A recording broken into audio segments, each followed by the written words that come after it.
Assalamu alaikum, peace be upon you. Today I have a quick message to some of the people who like to give religious advice. I'm talking about maybe people in mosques. Some of the things that I hear sometimes, for example, from my wife in the ladies section in the mosque, when one lady thinks that a young girl or another woman is not dressed properly, she might go and in front of everyone tell her this is not a proper way, or you're not putting the hijab right, and put all this makeup in the mosque and all that, whatever kind of religious advice people might give. And in that regard, I have two stories that I would like to remind us. The first story is actually astonishing to me. The story is of the two grandsons of Prophet Muhammad والسلام, Al-Hassan wal-Hussein. So they were young boys, and they saw an old man doing the wudu before the prayer, washing the body. It has a specific way.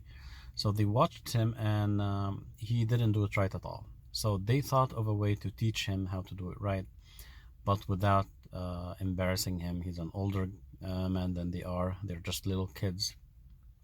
So they came up with a very nice plan.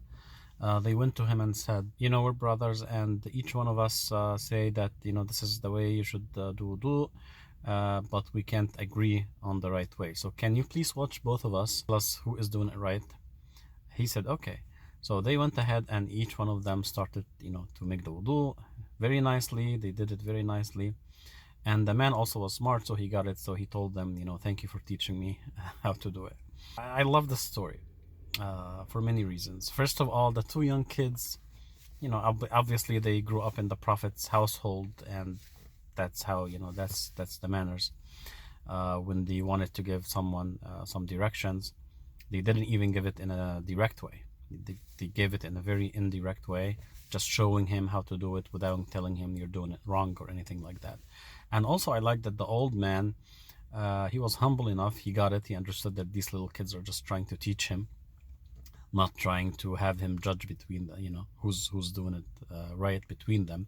He got it immediately, and he was humble enough to acknowledge it and say, thank you for teaching me how to do it right. So I love this story because it shows you just exactly how to do it, how to give advice to someone when you think they are not doing any religious ritual the right way. The second story is also a story that I think a lot of Muslims know. And again, it's another astonishing story when a man, a simple man, came to the Prophet's mosque, and the man was just very unlearned, that he wanted to urinate, and so he just went to the side, one of the mosque's walls, and he started to urinate inside the mosque.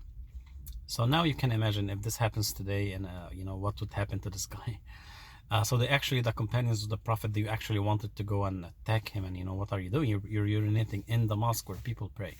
What did the Prophet do? He said, no, wait until he's finished.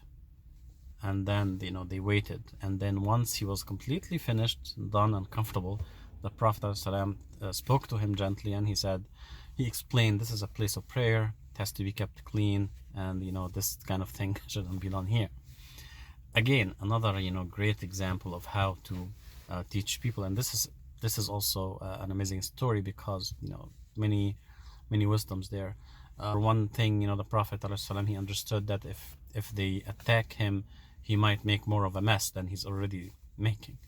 So it's actually wiser to wait and let him finish. And then even the way he spoke to him after that, it was very gentle, and he didn't attack him, because ignorance is an excuse. If you don't know, then you will do mistakes, and we all make mistakes out of ignorance.